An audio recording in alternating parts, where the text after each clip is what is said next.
Oui, alors en ce qui concerne la composition de ce nouveau cabinet et le départ de M. Kouchner, ce départ était attendu depuis très longtemps. M. Kouchner a commis nombre de bévues et il était d'ailleurs assez mal vu au Proche-Orient de la plupart des gouvernements du monde arabe qui ont accueilli avec un grand soulagement le départ de cet homme qui était peu aimé en raison de ses positions idéologiques. Ce qui ne veut pas dire, encore une fois, que les gouvernements des différents États arabes qui ne regrettent pas le départ de M. Kouchner aient été eux-mêmes de grands démocrates, des hommes de progrès ou des hommes d'ouverture. Là n'est point la question.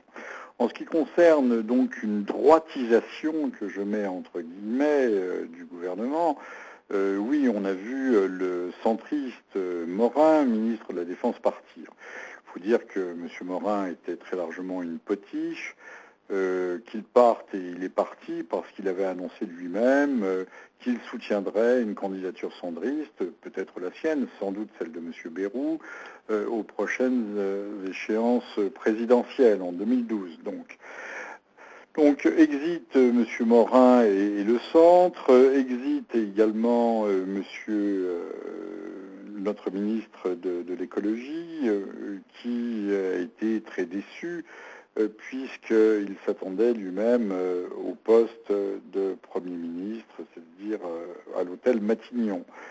Oui, exit M. Borloo, qui a manqué Matignon, et encore une fois, peut-être était-il sympathique aux Français. Il a présenté dans l'émission quotidienne de la chaîne Canal+, sous les traits d'un aimable ivrogne, assez négligé de sa personne, même parfois plus que négligé, assez débraillé.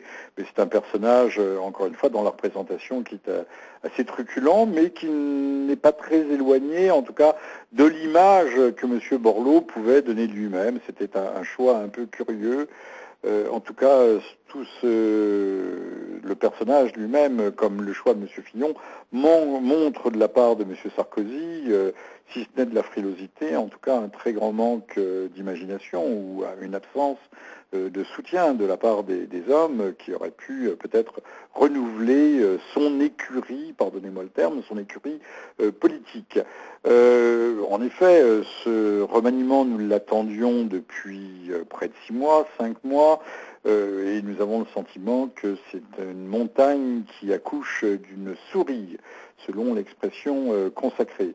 Oui, un remaniement pour rien, ne sont partis que Madame Ramayadeh et la sous-ministre dont j'ai oublié le nom, qui était d'origine algérienne, mais qui avait